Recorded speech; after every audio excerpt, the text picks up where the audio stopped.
let's just start it. All right. Well, here we are. Welcome Welcome the Anxious Club. Is that the intro? Yeah, that was it. Hi, guys. Welcome to The Anxious Anxious Club Club. podcast. I'm Sid. And I'm Kaiya. We're your lovely hosts. Awesome hosts. Best hosts in the world.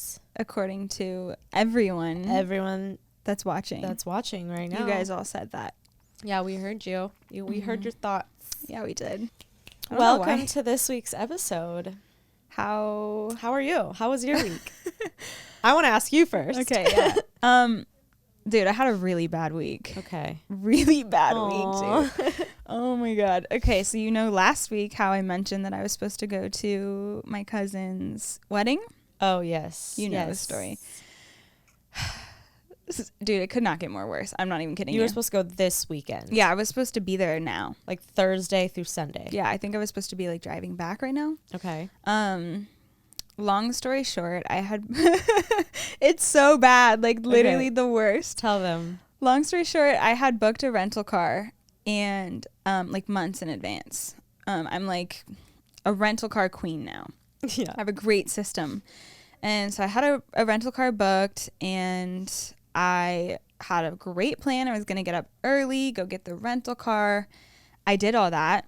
And like I got dropped off at the place and I'm like ready to get the car and I hand them my ID and the guy's like, "Oh, do you have one that's not expired?" And I was like, "What do you mean?" Because I literally just got, in California, we have to have our real IDs. Like, I mean, everywhere's going to have them soon. But I just got my real ID. So I'm like, there's no way it's expired. Okay. It's brand new. So I'm like, I look down and I realize I gave him my old ID. And so I'm looking through my wallet and I can't find my real ID. Still have no idea where it is, by the way. Oh my gosh. Don't know where it is. And they're like, "Okay, well, we can't rent a car to you without an ID." And I'm like, "Okay, yeah, I'm aware." So I'm like, "Okay, I'll come back with my brother." So I came back with my brother and he gave them his ID and they're like, "Okay, we need a credit card that matches his name." But my brother just got like his first credit card. His limit can't cover the whole rental car fee plus the $500 deposit because he has one brand new credit card. Right. So they're like, "No, we need an ID with a matching credit card," whatever. So I'm like, great. So I call up my other friend and you have to be over 25, right? Are they both over 25 now? Yeah. Oh, okay. Crazy. They seem so Whoa. young. Okay. So I call up someone else and they put the rental car under their name. And the guy was like, "Do you want to add insurance?" And I was pretty sure that, well, they did have insurance, but we weren't sure if their policy covered rental cars. And then my dad was going to pay for this because it was for his side of the family. So I was like, I don't know if he'll want to pay for it, if he'll want us to pay for it.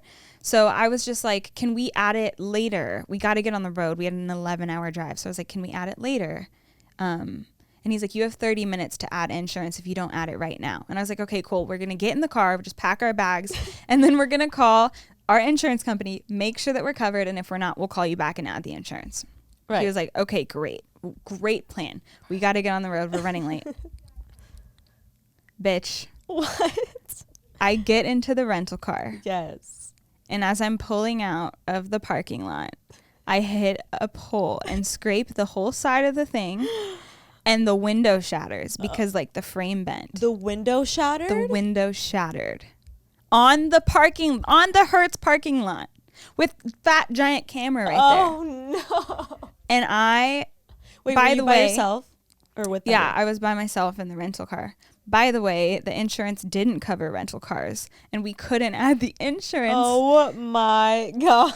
So basically, I have to pay for this damage out of pocket. It's going to cost me at least $2,000. That is insane. It was a nightmare. I didn't go. I literally just went into Canceled the trip. Yeah, I just hibernated for basically the weekend. Oh my God. And was just sulking in my misery. But maybe you weren't meant to be. Maybe you weren't meant to go. You know what? And that's, a lot of people have been making me feel better by either telling me like horror stories about what they did that was worse, like damage. Like a friend of mine ran into an Uber driver with people in it and that cost him like $12,000. So people are either telling me that or they're saying like maybe something worse was going to happen if we did go on the trip. Like maybe, you know, we would have gotten into like an actual bad wreck or you never know. And that was like God's way of just saving us from that. Yeah.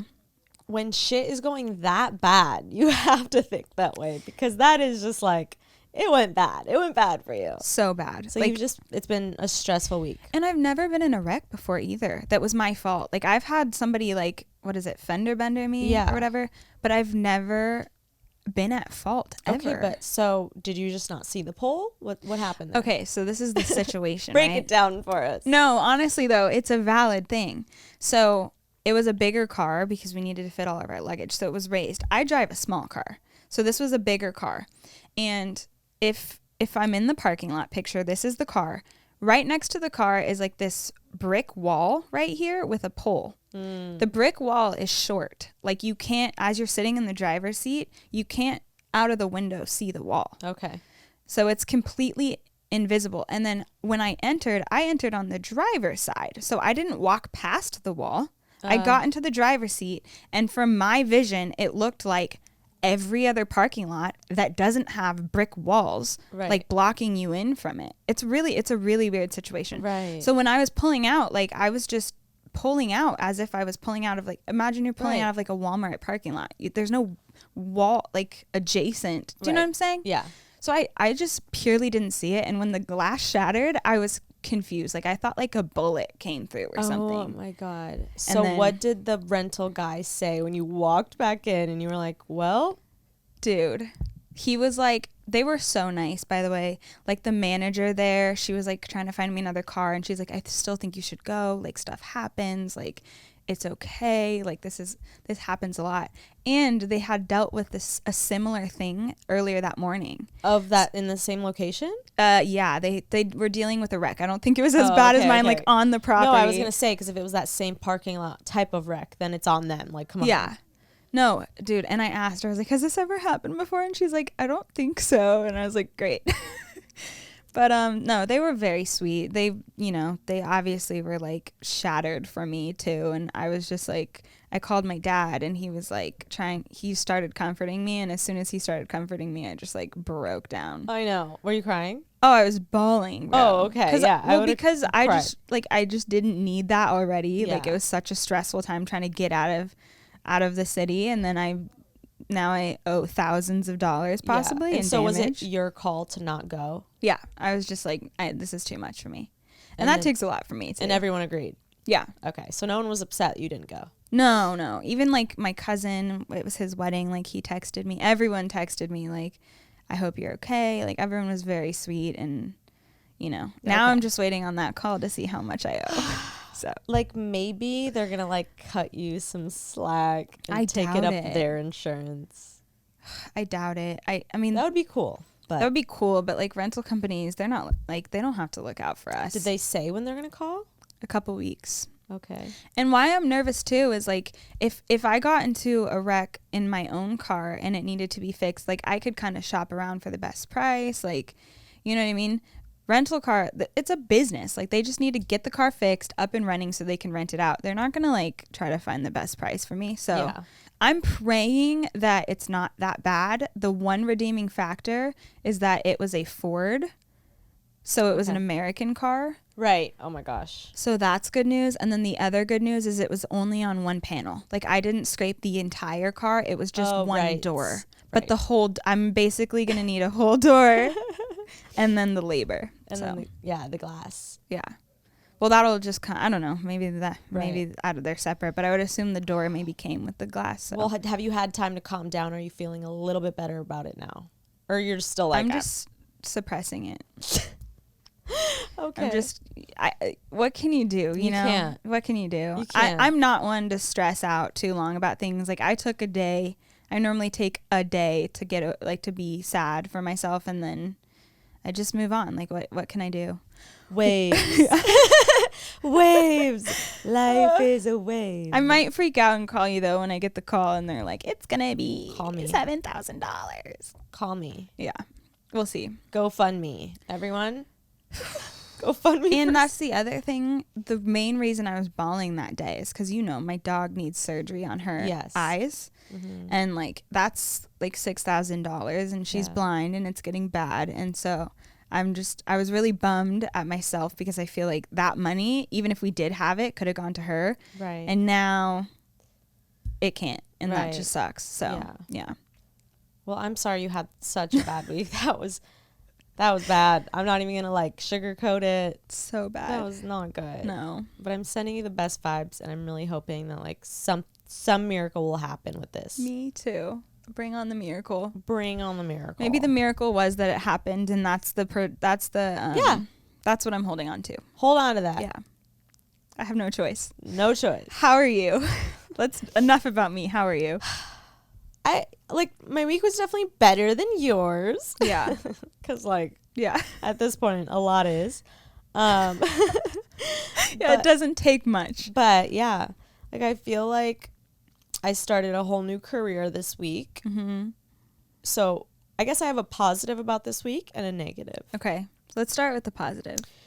The positive is that I'm really excited about starting new ventures, and one of them is streaming on Twitch and going live on Instagram. Yeah. Like I just want to be a live baddie. Right. You know?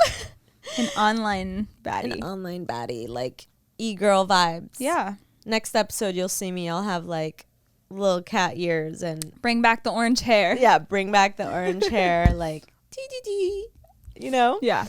No, but kind of. Yeah. Real. Like, I'm really, really excited about it. I just started streaming on Twitch, and, you know, I already have like a small little crew of people in the community, and it's just been so fun. I've been streaming and hours have gone by, and I didn't even like know that I've been streaming for 6 hours. That's when you know you're really enjoying something. Yes, and I knew that was going to happen right away, because that's why I didn't want to go all manic and buy all the stream gear right away. You know, I want to take it slow, because, you know, I knew that I was either going to be like, okay, this is now I'm every day just sitting in front of my computer. Like, I was either going to hate it. Mm-hmm. Anyone would either hate it or like become obsessed with it. Yeah. And I think I'm truly like becoming obsessed with it. Yeah. Like, I'm leaving next week for a week, and I'm like, how am I going to stream? Like, I'm already like planning on how I'm going to stream, you know? Like, I don't want to miss out. Like, I want to keep doing it. So that's been a really good sign for me. I feel like lately I've been adding so much purpose into my life. This podcast is making me feel so purposeful. The stream, you know, like I've met 2 new amazing friends that I can add to my roster. Like, overall, it's really been on the up and up for me. Yeah. And I feel like the first huge step was like moving out of, you know, my mom's house again. Yeah. And totally. And ever since then, I just really feel like it's been like, okay, like, I'm so proud of you too, because I think like the things that you've been doing as of lately, like they're not manic. Like, you've wanted to do these for a long time. Yeah, I've been bringing it up, and like I haven't made the move. I haven't gone. Yeah, and it's not out of thin air. Yeah. This is stuff that you've been wanting to do, and I think it makes sense a lot for your personality to be able to do them. Like, to be able to be in a very comfortable setting and just be able to be yourself. Yeah. I just scare myself, because I'm like, you know, I'm just like, that's why I call it manic, you know, because I'm used to having manic episodes and like going full throttle with something, and then it dies completely off. So I'm just like, I'm scared of myself. So I guess I call it a manic, but yeah, I'm allowed to have normal moments too, and it not be manic, you know? Totally. And we're all a little bit manic in terms of like getting excited about the next new thing. Like, that is part of being in the anxious club. I know. Is like finding a new thing that you can get excited about, trying it out. It doesn't work, you pivot and you do something else, and it's that like tenacity to just keep going. Yeah. So as much as I see where you're saying with manic, I do think with streaming, like, it makes so much sense, and I think you're going to stick with it, and it's going to be very successful. And it's also been healing, because though we've been talking about this podcast, which has also been healing, and, you know, we have to sit here and then we watch it back, right? Whereas streaming, I'll stream for 6 hours. I'm not going to watch that 6 hours back. Like, it is what it is, and it's recorded and it stays up on Twitch. Yeah. So like, I could, and other people could watch it back, but you kind of don't. It really is just a hangout session. And I feel like you curate your community, and you curate the people that like you surround yourself with on there, and that are allowed to stay and like chat with you.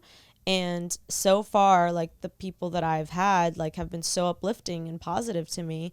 And they really notice all the little silly things about me that I've been insecure about. Yeah. And that I've had to, like, try to come back to myself after, you know, my last, like, relationship with that. And so I just feel people are appreciating the things about you that an ex did not, that your ex didn't. And I think that's a beautiful conversation to actually go into, because it just shows you, I think, the importance of compatibility.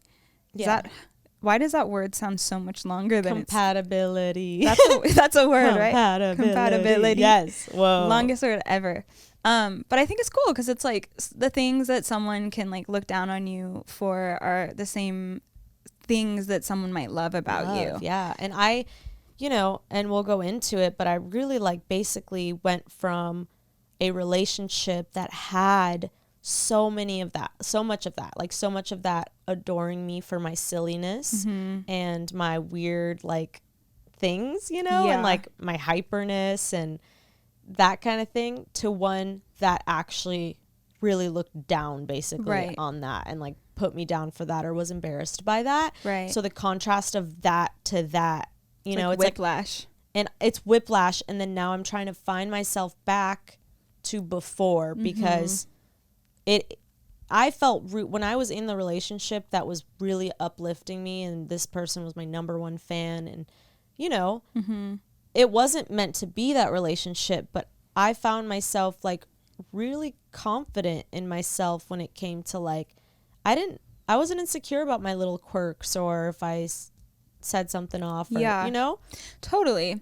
I want to go back for a second. You and I have been through a lot of relationships together. Our friendship is going on 10 years now, which is insane. We've been relationship queens. Yeah. Both of us. Yeah. We are the kind of women to hold long-term relationships. Yeah. Not a bunch of short little flings. No. And when we're single, it's like, sure, we might be single, but we've never been the kind to, like, entertain, like, oh, this lasted for 3 weeks. This lasted. No, that's not our vibe.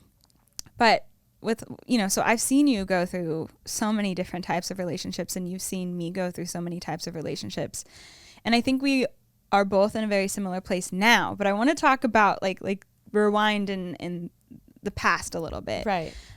Because the other day I was talking with my roommate, Giuliano, about first love and how powerful it is. Oof. And I don't know, I just think we can kind of talk about, like, the evolution. And so rewinding all the way back to first love. And the reason I bring this up is because you're kind of, in what you were just saying, you were relating, like, how a relationship that thought really highly of you made you feel really good about yourself, and then a relationship where somebody was judging you made you judge yourself. And the common denominator between both of those relationships is really, like, finding your value in someone else. Yep. And I think that starts very early on for everyone. Okay. Yes. Well, I mean, I have abandonment issues. Yeah. So really the problem lies there. Yeah. But even for somebody that may not have I mean, I think that is something that we all do. No, it is. Yeah. Do you know what I mean? Yeah. But I think when you have, like, quote unquote daddy issues. Yeah.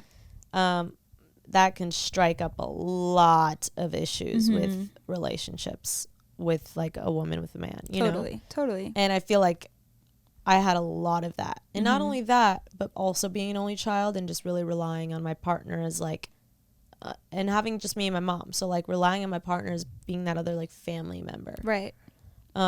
So your first love, because, okay, this is what's interesting is first love is we don't know anything yet. Yeah. So we're going into it kind of oblivious. And I think that's why it's so special, is, like, we're not jaded yet. We don't know how to, like, look out or protect ourselves. Like, you go into it very optimistic. I think it's a very telling about how you are in relationships. So what did that look like for you? It's just so funny because I've been in relationships since, like, I mean, forever, but, like, even 7th grade, I was in, like, a kind of serious one. Like, but, like, I guess if you had to pick who you No, felt I know like what you're saying. first. Right, I know what you're saying. And those were different kinds of love. Like Yeah. my little 7th grade 8-month long one, and then my freshman year 8-month long one. Like those were still loves. They were just very different. Mm-hmm. You know, obviously, because also we weren't like physically connected. I hadn't done that with them yet. So it counted, but it was a different kind of love, you know? But my first love was, his name was Matt. And I'm just calling him out because I'm not going to be doing that. I'm calling mine out, okay? His name's Matt. Okay. I won't say the last name, though. Okay. Okay? But I'm going to leak it. I still, like, have such a beautiful. A beautiful. I have a beautiful. No, I have such a beautiful place for him in my heart still. Oh, good. And I just, wow. like, sometimes I, like, have a little fantasy that we're going to, like, run into each other and go get lunch and just be like, how have you been, you know? Because with that love, it was, like, so that was, like, also my first physical love, you know? I mean, I loved him. Mm-hmm. It was, like, the first time. How old were you? I was 16. Okay. And he was a couple years older. Okay. So I was a sophomore or end of sophomore. He was a senior. Mm-hmm. But we dated all the way up till I was a senior. Oh, wow. Yeah. What is that, 3 years? Yeah. Okay, that's a long relationship. That's a long relationship for high school. For high school, that's really long. So it started, like, serious relationships started for me really, like, early. There. Mm-hmm. And the thing is, like, we were very opposite. He was, like, this country redneck boy. And I was this, like, city girl that dreamed of Hollywood. Yeah. And he was, like, gonna live in his farm forever. Yeah. He still, I think, is there. Right. And I was gonna go off to Hollywood. Mm-hmm. So we always knew that it was never gonna, like, work. Yeah. But we loved each other. Like, I remember when he went off to college and me and his mom dropped him off at the campus, and I wasn't gonna see him for, like, a couple weeks because you know, it was a far drive. Mm-hmm. Bitch, my soul shattered. I bet. Shattered, you know? Yeah. I mean, the thing with me is like, I go through heartbreak, like, oh my God, it's like the most painful thing in the fucking world. Like, some people handle heartbreak differently. Mm-hmm. The way I handle heartbreak is... And the first one, too, because that's the first time you've ever felt it. No, actually, so the one right before, we weren't physical, but I did love him. And actually... He kind of left me because I wouldn't make that next step with him. Okay, yeah. But that was my first real heartbreak because he broke up with me because I wouldn't. And anyways, I didn't go to school for a week. Wow. I stayed home. Wow. Depressed, didn't eat, like, at all. Yeah. My mom was like, couldn't get me out of bed. So that was really my first, like, initial one. I see. Okay. But, you know, obviously this one even hit harder. So did you and Matt break up when he left for college, or did you guys try to, like... So me and Matt, you could say, had, like, one of those, like, Nate and... Matt. From Euphoria. Oh, yeah. Nate and what's her name? I don't know, Sydney in real life, but... No. Oh, no. Maddie. Nate and Maddie relationship. Okay. Which, honestly... Toxic. That's very normal for high school. Yeah. It got toxic, okay? We would, like, drink... fight all the time. I would drive off. Yeah. He would chase after me. Yeah. Then at one point he stopped chasing after me and I'm like, why are you chasing after me? You know? Mm-hmm. And then, but that was my first, so I don't want to out him, but it was the first time I got cheated on. We were young, okay? Yeah. No hard feelings, Matt, if you ever watch this. We were young, but that was the first time I felt that. And oh my God. There's nothing like There's nothing like that feeling. So did he cheat on you because he went to college? Okay. It was just like it's inevitable. Was in a house full of guys having fruckin'. What is going on with my vocabulary today? Fruckin'. What's it called? Beer You're turning ragers? into Matt. I know. Beer parties? What's it called? Frat parties. Frat parties. Yeah. I mean, it's not a frat house, but basically. Same vibe. Yeah, and one time I just, like, I got his roommate. I, like, seduced his roommate into telling me everything. And he did. And it was so heartbreaking. Yeah. But, you know. So did you feel like, looking back on that relationship now? Yeah. Did you feel like, if you had to assess the dynamic? Yeah. Did you feel like it was ultimately healthy, though? Aside from, like, the cheating and stuff like that? I feel like we really loved each other. Mm-hmm. We really did. But we were young. Yeah. So what can you do with that? Yeah. But the thing is, just because you're young, I don't think that changes your ability to love. I think there actually is something very pure about first love. Yeah. That I think that's why a lot of people never get that feeling again. Because like I said, we're not guarded yet. We haven't been hurt yet. Sure, maybe in areas of your life you've been hurt, but a lot of times like your first love is almost like the cure to those other things. Like for me in my first love, a lot was going on at home. Right. And I was 15 too. So I'm not going to say his name, but we dated for 2 years, not 3. We dated for 2 years in high school, and I just had so much going on, like in the rest of my life, that he was really the one safe place. And he, at the time, was the only person that knew that my dad was gay, which is a whole other podcast episode. We got to do that podcast episode too. So much tea. But living in Texas, like I couldn't tell anybody. So he was the only person, not even my brothers knew, but my boyfriend knew. Yeah, it was pretty crazy. And so I think that like, at least for me, looking back on that relationship, I don't have a lot of like red flags about it. I think I was just very pure and like willing to give love unconditionally. And I didn't really think much about the bad that could go wrong, which might be naive, but that's what makes the love feel so good, intense. Yeah. And beautiful. Until it's not. Because that I got cheated on in that relationship too. And I actually found out through a friend that was there that night, that was like a mutual friend. And I found out it was like on our 2-year anniversary that it happened. We decided to like not do anything together, and we were going through it, you know. It breaks my heart. But I found out, and that was my first heartbreak too. And I just remember I found out at school. I left class. I was like roaming the halls. I saw one person that I knew, and I just like broke down. And then I stopped crying. I walked down to get picked. At this point, I didn't even drive. So like we got picked up from school by our parents. And he like walked up to me because I had texted him like, I know what happened. He walked up to me, tried to say something.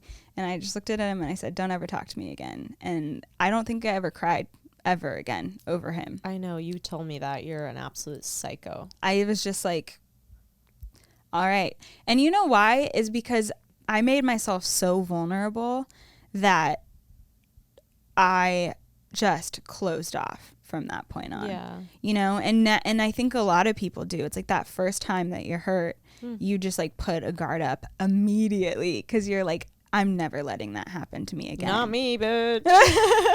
Arms wide open. Really? Yeah. With arms wide open. Literally every single one. You killed that note right there. With arms wide open. Under the sun. Welcome to this point. I'll show you everything. Who is that? Hinder?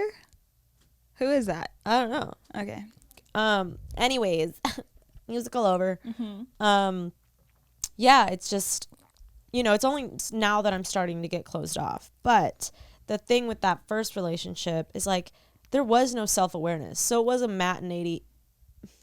What is happening? Nate and Maddie. Wow, I cannot speak today. It was a Nate and Maddie moment for sure. Yeah. Because I would do things like have them chase me and like stuff like that. 1,000%. Like instigator. We lived for the drama. Oh, we lived for the fight and then the makeup sex and then all the whatever. Yeah. I love yous, Anyways. We wanted life to be a movie, actually. Yeah, and I think now we just want life to like smooth sail. Peace. If anyone can relate to that, say amen. Amen, sister. Right, literally. But no, with the second one, it got even harder. Crazier. Because now it was the first time that I had been with someone with addiction issues. And that was, it's so crazy, it is so crazy that how I've recovered from that now, and I can literally look back and it's just a blimp because that relationship was insane. Bitch, we've had the same path. That's wild. It freaks me out. You actually met the second one. That's how long we've known each other. You met the tail end of the second one. No, I did. I know exactly what you're talking about. I'm literally have kind of chills right now because Wait, we're literally about to go into this. Wait a second. No, we have. What? I'm freaking out because it's identical. Because my addict boyfriend. Yes. And that was my second one that what the hell? Wow. But it was very tough. And I'm not like downing on anyone with addiction issues. Like, it's a serious disease. It's a really serious disease. But we're downing on them if they bring them into a relationship and haven't. It is, to me now, after coming out of that is not someone else's burden to bear. No. But I was so naive at the time. I just was not aware of any of that. Yeah. Like, that whole world of drugs or just like addiction or anything. And I remember. Oh, so he was a drug addict. He was a drug addict. Okay. And I remember his mom telling me, like, I didn't even know who his ex was. Like, he just goes from relationship to relationship. I didn't know that I was just another one or whatever. Yeah. I knew that he was sober and I was like, I don't know what that means, but okay. Like, it didn't matter. To me, I didn't equate sober with relapsing. Yeah. So I didn't even think that a relapse were to happen. Yeah. And, basically I found out because like my stuff started going missing. So he was selling my stuff. Yes. And I remember, calling his mom once, devastated. I was at work, like, he's doing it again, blah, blah, blah. I don't know what to do. Like, burden. I love him so much. Like, and I really did. Like, this love, I think maybe, I don't know, I just thought he was so physically beautiful. And I think the whole relationship was kind of based on a lie on his end, but that was the first person who was like, I'm walking down the aisle with this. Did he treat you well? He treated me really well, but I think it was for himself. And what about when he was relapsing? Did he treat you well? No. Okay. When he was relapsing, he'd be MIA. Yeah. I'd catch a bunch of stuff happening. Yeah. But which is so heartbreaking when you're in the midst of that because that's not who they are. That is the addiction. Yeah. But I didn't know. I was so naive. Yeah. And you know what his mom told me? She goes, do you love your life? And I said, yeah. She goes, run. Fuck. Yeah. He had stolen her wedding ring one time. Like, it was that deep. And she was like, go live your life. She was begging me to leave. Yeah. And I'm like, why are you telling me to leave your son? I love him. I got chills again. I know. And so that one was absolutely horrible. The most like heart-wrenching because I felt like it was a betrayal. Like, seriously. Did you feel responsible at all? I felt really responsible because I also like got him to really tell me the truth. Like, I just had such an inviting presence that he told me everything. I mean, he told me where he hid the crack in between my mirror in a house that I was moving into that I hadn't even moved furniture into. Yeah. Like, it was that deep, Yeah. And I felt like, okay, well, he is so open with me, like, whatever, And I just loved him so much. But then I realized that we actually really weren't, like, had nothing really in, like, I don't even know. Yeah. It was a love bombing type of love, too. Yeah. So mine was so similar. I didn't date a drug addict. I dated a sex addict. And obviously, like, my first relationship, I was cheated on. So that has and will always be a very sensitive thing for me. Right. Or anyone. It's, like, awful. But yeah, I met this guy. I moved to LA, and this was in the gallery where I met you. And this guy just pursued me, like wrote poems and letters and, like, did the whole confessing his love for me. And I need to learn to listen to my fucking gut because it just wasn't, I didn't have it for him like that. Right. And there was something that crept inside of my head that was like, okay, well, if he loves me this much, then maybe this is a thing. Because, like, it was almost like it didn't matter if I loved him that much. If he loved me that much, then I needed to, like, take the opportunity or something, which is so stupid. But obviously, like, I'm still young at this point. I'm like, 18? And so we start dating, and I noticed he had, like, the apps, Tinder on his phone and whatnot.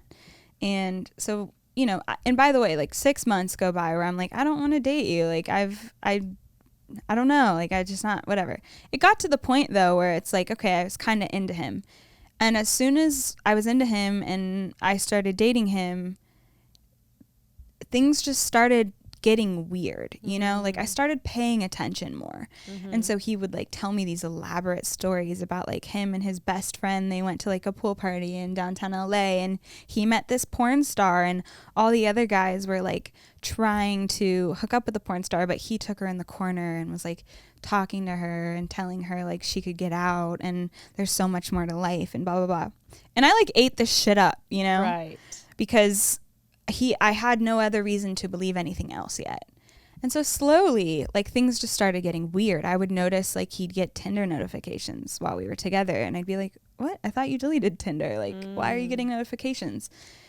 And so is he a pathological liar? Also a pathological liar, which I think just comes with addiction. No matter what form of addiction comes with lying, because addiction comes with shame. And anyways, bitch, like, I had no idea how bad it was. Like, cheating, like digital cheating, like getting nudes every single day, going on Craigslist looking for sex from randoms, like from like prostitutes and stuff. And then one day we were on his like Google Drive, like trying, I don't remember what we were trying to do on it, but it wasn't like me snooping at this point, but we were on it and I saw a video, and I think we were looking for like an old video of us, and I clicked on it, and bitch, it was the porn star and him hooking up. My God. And like all the other guys in the room, like, you're crazy. Like, y'all are crazy. In the room? In the room watching this happen. No. All the guys that were trying to hook up with this girl are not the ones hooking up with her. And my boyfriend, the night we were dating, and I'm like seeing this on the phone, and I was just like, in front of him? Kidding me? Yeah, in front of him. And he obviously like, what are you gonna say, you know? And so anyways, the cycle just continued. Like, I stuck around trying to help him through the addiction, and it was so bad. It was so bad. And like, obviously too, I think with addiction comes like a lot of blaming. So he would blame me, right. And it was awful. And I finally, you know what finally ended that relationship was, we took a break and I hooked up with my other ex. From like my youth, my first love. Yeah. And then I came back and I told him, because I'm not a liar, I told him that happened, and he went off on me. Oh my God. Like yelling at me, hypocrite. Screaming at me. And I was like, I'm so sorry. Like, you know, I'm like apologizing. And then I go in the bathroom to pee, and I look in his trash can, and there was a condom. And that's when I was just like, I actually, like, at that point I started laughing, and I just like walked out and never talked to him again until, like, you know, he hit me up years later apologizing. And as they do. Yeah. They always men. It takes them like years to realize. Yeah.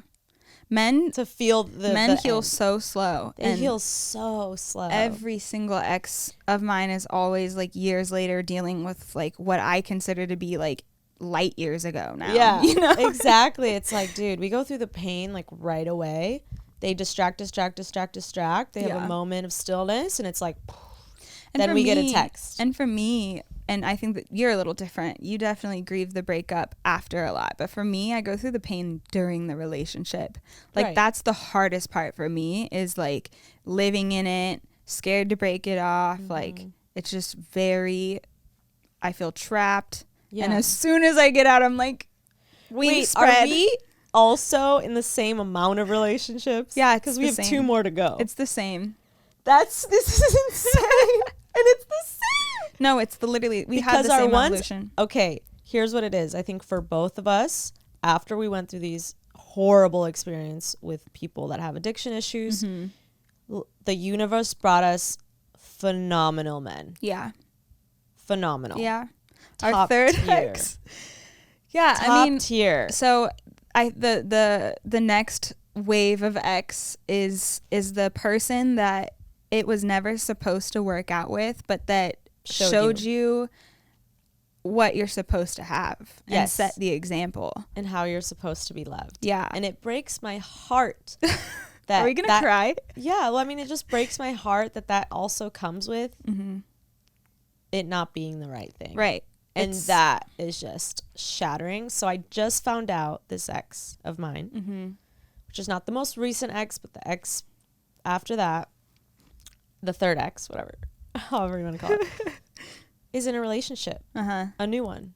And it took him 5 years after me. Wow. And you know what? I looked at I sent you the pictures last night. Yeah. And I was so happy for him. Like, I wanted to cry. I liked the picture. I genuinely feel so happy. I don't feel like broken or shattered about it. Like, I want the best for him. I wish it was like engagement photos. Yeah. But he was a phenomenal human being. Like, he taught me. Yeah. And this was the same time, by the way. Like, same time. Me and you were in these relationships at the same time. No, but he really taught me what like unconditional love is, because he loved me unconditionally. Yeah.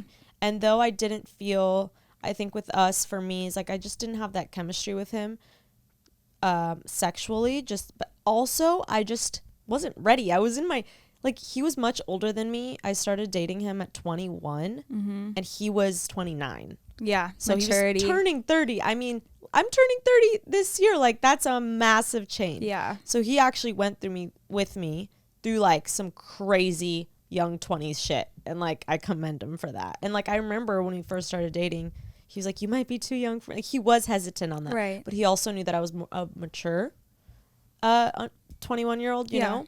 And in some ways I was, and in some ways I wasn't. But he really just showed me, like, he was my number one fan. Like, I would send him a song, or I would send him something I was working on, and he would just be like, all caps, you're a star, like, I know it, or whatever. Yeah. Or I would just do something silly, like, you know, I have a lot of silly, weird moments, and he would just like start laughing and smiling, and I'd be like, what? And he'd be like, you're so adorable. Like, so he just acknowledged me. He, you know, He let you be you. Do you know the phrase, I see you? That is one of the most beautiful phrases ever. And when you can look at somebody and tell them, like, I see you. Yeah. I know what that, like, I see you, Sid. Like, I truly see you. Yeah. And he had that for me. Yeah. And it was just chills. No, I totally feel that. I think that what's really cool about those relationships is, like, I agree. It sucks when that's a very adult thing, to be in a relationship where nothing's wrong, but it's just not the right person. Right. So that's hard. But at the same time, like, what's so beautiful about that is it is the healing. It's like going through and being shown bad, or being the person in a relationship to have to, like, help others grow. Yeah. You know, and having to be the person that provides more or adds more value. For the both of us to have a man walk into our life that helped us grow for a change. Yeah. Was such a gift. And that's why, like, no matter what, I will always have love for this person. Like, I will never have anything negative to say, because just as a human being, like, I literally don't even like saying the word ex, because just as a human being, he was one of the most incredible human beings. Yeah. You know, and when I look back on it, I don't see romance. Like, it's not like this, like, romantic, like, that's not what I took from it. I took so much more. There was so much character development that I got from it, so much healing. One of my favorite things is obviously, like, being cheated on by my first love, dating a sex addict. Like, there's a lot of insecurity that comes with that, and a lot of trust issues. And when I was in my relationship with this person, I would get jealous, and I would feel triggered because, you know, this person was very social, very kind, talked to everybody and anybody. Yeah. Women, you know? And I would get jealous, and instead of being the person to be like, oh, I'm sorry, like, I'm, you know, it's nothing, like, I won't do it again or whatever. Instead of saying that, he said to me, I will always talk to everybody. That is just who I am. But you need to know that I love you, and there is nothing for anyone else. Like, you are secure in this. He validated you. He validated me, but he also said, I'm not gonna stop being myself to just accommodate your insecurities. What I'm gonna do is I'm gonna show you that you can trust me. That's incredible. And that's, like, one of the coolest things. Like, I don't think anybody that's listening, like, we don't want a man to unfollow all the girls on Instagram because we want them to unfollow all the girls on Instagram. No, we just want to feel safe. Yes. And if you can make us feel safe, like, I'm not kidding you, like, this man, he could go anywhere, and he did. Like, he went off and hung out with girl best friends for days, like, hung out with his ex, talked to his ex on the phone. Like, I was so secure, and it just wasn't all of those trust issues, just like, whew. Yeah. But you know, it was crazy. And I don't know if this happened with you. As soon as I got a really good guy that I've been asking for to treat me right and to do all those things, guess what happened? What? I became the bad one. Yeah. I became the bad one in the relationship. You self-sabotaged. I self-sabotaged, but I also hurt him, and I also was selfish. I was all the things that I'm usually not in a relationship. Yeah. Like, I'm a selfless person in a relationship, you know, like, I cater to that person, blah, blah, blah. I became the selfish one. Like, I would put me first and, like, not want to do little things for him. And he'd even called me out a couple times. And it's so weird. It's just, like, out of character for me. Yeah. But I had to go through that. I had to go through me being the bad guy for once. Why do you think that happened? If you had to, I mean, you might not know, but if you had to, like, speculate. Probably because I just didn't appreciate somebody. I don't know. Like, I think it was a comfort level. And sometimes when you're treated so good, you can, I don't know what it was. I think because I wasn't, like, chasing him. So this, like, trigger wasn't on in my head. You know? I think that makes sense. Like, you're kind of conditioned to have chaos. And so when you don't, especially, I think a lot of this comes with also just being young still. Because I think if you were in a relationship like that now, if it was the right person, you'd be totally here for it. Yeah. But I think, you probably just conditioned to chaos. Yes. And he was very calm. Like, he wasn't chaotic. His family wasn't chaotic. Yeah. He was happy. Yeah. He was positive. And I'm bringing in all my garbage, you know, but he's calming it down. Yeah. But also too, and this kind of goes back to what I was saying about, like, my relationship with the addict, is, like, just because someone is treating you good doesn't mean it's the right thing. And I think in your scenario, you stayed for a long time because you knew how good it was. Yes. And I knew how bad it could be. Yeah. And other so things were. There's guilt associated with that, where it's like something that's good doesn't mean that it's right. And it's sad that good always has to mean stay because there's been so much bad. I know. You know, like, and that's something, maybe not everybody goes through that, but I think a lot of people could relate, where it's like the first taste of, like, a decent relationship or human being. Maybe you get married so quickly or something because you're not used to that, but it doesn't mean that it always works out just because it wasn't toxic. Right. You know what I mean? It's a lesson. Yeah. It's, like, a beautiful lesson. And it is the first relationship I've walked away from being like, I could be friends with you. Like, you could be in my life forever, you know? And, you know, it's harder for them, I think, because they actually, like, they loved us dearly. And I think, like, they were the more maybe heartbroken ones in this scenario. So, you know, it's harder to just be like, yeah, we'll be friends, you know? Yeah. But I mean, we communicated for a while after, and I still hit him up here and there. I mean, he's definitely lessened the communication because now I know he's in a new relationship, and he's so respectful when he's in a new relationship that I'm here for it. Yeah. Like, don't text me back. Like, don't hit me up. I want you to have success. Yeah. You know? Yeah. So with, like, the most recent relationship that I went through, I think that relationship was my most pivotal one that I've had thus far, because it had all of it. You know, it had, like, for me, it had the passion, you know, it had maturity to it. It had lots of growth, and it was the first time that I had moved in with a partner. Yeah. So it felt very adult. Very. That was huge. It's a big step. I think the relationship had a lot of red flags that I ignored, and at the beginning, very early. And I would say, like, this person had a big problem with avoidance. Yeah. You know? Yeah.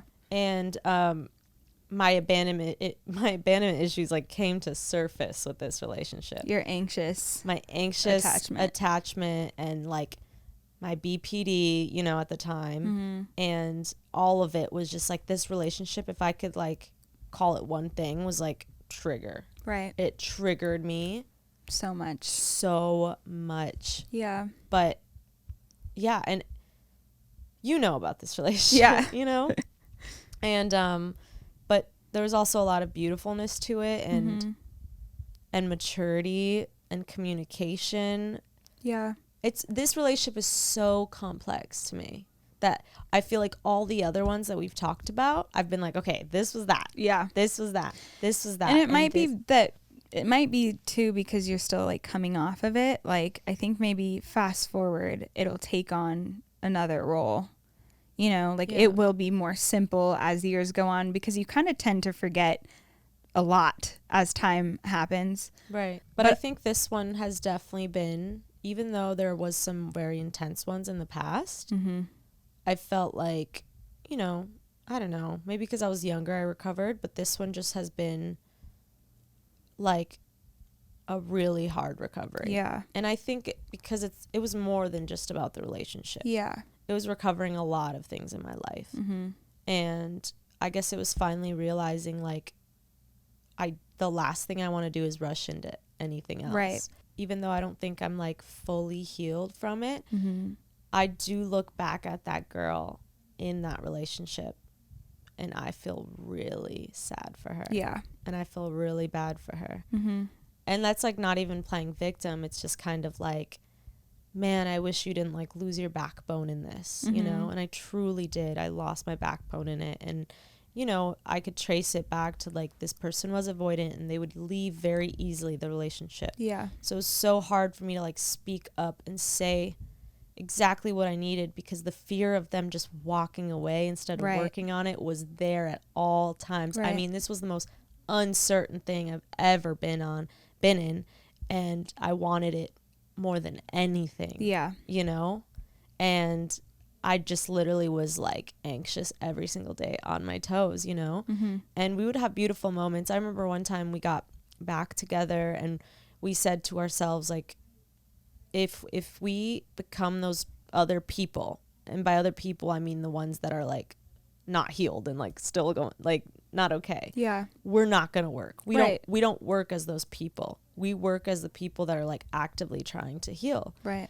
And I remember watching us slowly go to those other people. And whereas I felt the pressure in the relationship to kind of like fix me, you know, and like grow and like get help, I never felt like I could pressure the other person to do the same. Yeah. And, you know, and I don't know, it was just like a weird double standard. But yeah, I think I learned in that relationship to just like, I need to get what I want. Like, I can't stay in something that I'm not getting what I want. Yeah. And also with just like, I need somebody to like care that I even want those things. Like, I just, and it is gaslighting at the end of the day, whether like people want to call it that or not, you know. I just feel like we're allowed to ask what we want, but also we can walk away. Yeah. And that is the mistake. That is the mistake. It is the mistake. And I think it goes all in every single relationship that we've experienced. And that's why this is such a journey, is like, even in our most healthy relationships, we were being validated by them. Yeah. Do you know what I mean? Yeah. And so it's like, or waiting for their validation. It's like they were being good, so things were good. But it's like not, and I want to clarify, like, a healthy relationship is like, you're supposed to be able to depend on your partner and trust your partner. Love is all of those things. So I'm not saying like you get nothing, like you're just so rock solid that you don't need anything from them. But I think that you ultimately have to go into something knowing who you are and what you want. And if you don't have those two things, then you shouldn't be in one. Yeah. And if you are getting into a relationship and you don't have those two things, then you might be getting into it for the wrong reasons. And I think in your case, like, that's kind of what happened, was you got into something for the wrong reasons. And then you guys weren't able to sustain the growth because it really wasn't right from the beginning. And you did the work. Yeah. You did the self-healing. You did all of those things. And the other person just wasn't there, you know? And that's the point where I think now, you and I both, we've been through enough to know when it's time and when it's not working. And now I don't actually foresee either of us getting into something that I'm literally, like, I could cry right now, but I'm literally praying that I don't do this to myself again. Like, seriously, like, you know what this last one did to me. Mm-hmm. It absolutely shattered my soul. Yeah. And, you know, it's still there. It's still lingering. And this is the longest it's ever taken me to recover. So I know it was like really big for me. Like, it was really real, you know? But at the same time, it's like, I learned that I need to give unconditional love to myself first. Not like, because I gave it, you know, I gave the unconditional love, and I guess I was just like looking for it back because I had found it, you know? Right.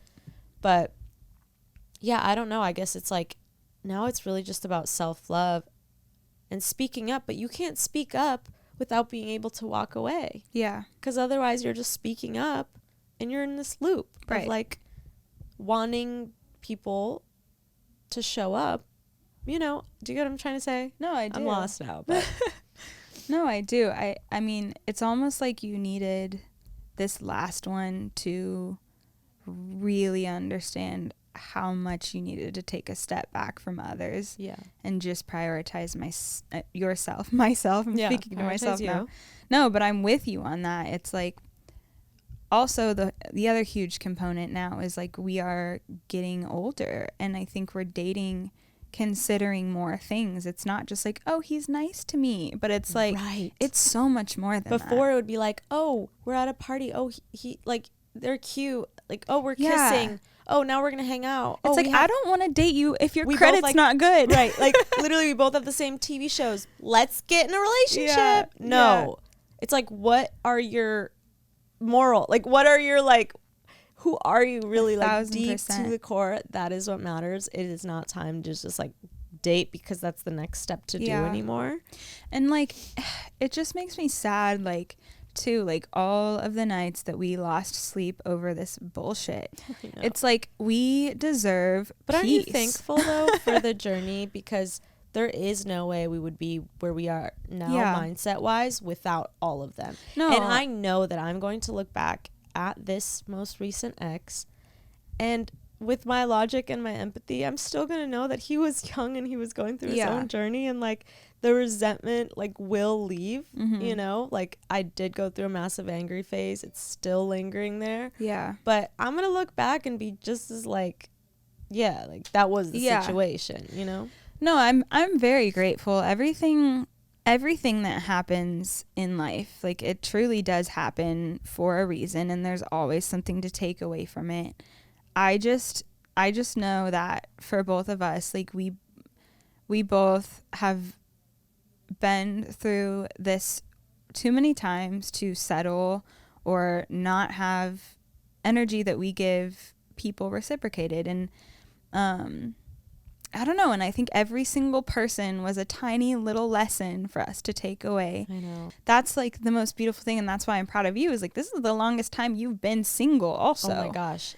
That is my point. Right now, we're counting this as the next step. I'm in a relationship with myself because, like, I've always needed this time, and I think every single person does, you know? And like, it's funny that you said the thing about every relationship was a lesson, right? Yeah. We've had that experience. Yeah. So, you know, my most recent ex, I was his first one, really. So I knew in the back of my head that he needs to go through more because of the whole freaking line that I've been through. Right. But at the same time, I was like, I don't want to be another lesson. Yeah. And then I had to accept, like, no, this is a lesson for me. This is just another lesson for me. It's still a lesson because there was still something to learn. And there will always be stuff to learn. Yeah. I just think that it matters how you enter something, that you're starting something with somebody for the right reasons. That's like the most important part, because when you find your person, like, that is the beauty of, I'm sure, I mean, I'm not married, but I can only imagine it's such a beautiful thing to like create a life together and go through different seasons with the person. And it's not like you have to have everything figured out before you get married. But I think there's a mutual respect. There's a mutual like overview on how you want to live life and raise kids and your values. Like one thing for me, and I'm curious if you have anything, but one of the things that is so important to me now when considering a partner is the relationship that they have with their family. Huge. And like, granted, like some people aren't fortunate enough to have a family.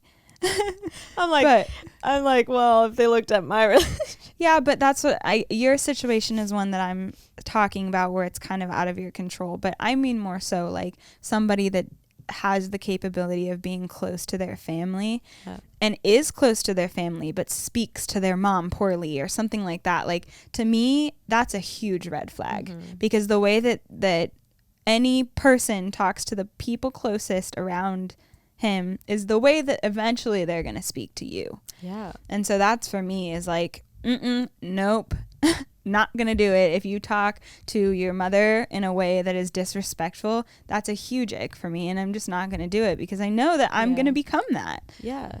And I'm also really like, well, one, seeing the red flags now right away is like, it's the only thing I see. Almost, it's like almost dangerous. It's like, I don't want to just see red flags.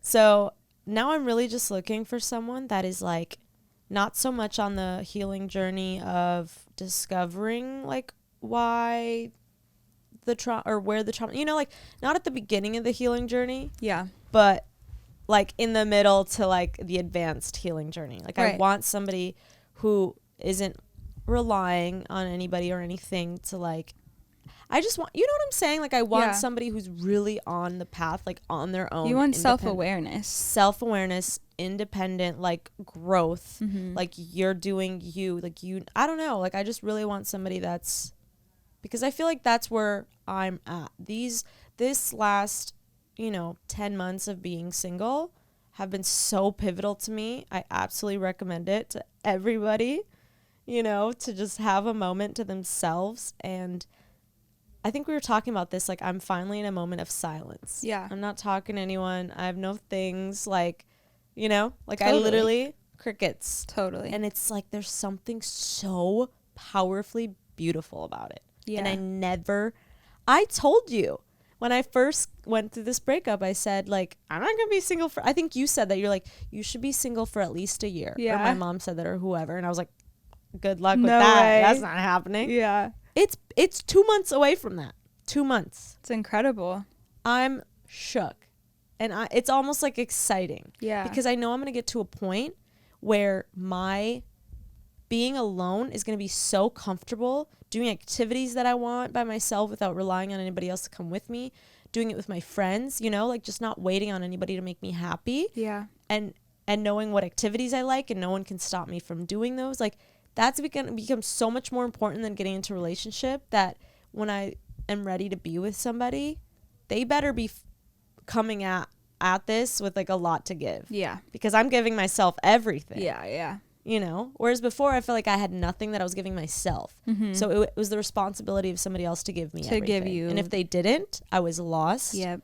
And you know what I'm saying? And that's the most healthy way that you can go into a relationship. And it's taken a fucking journey for both of us.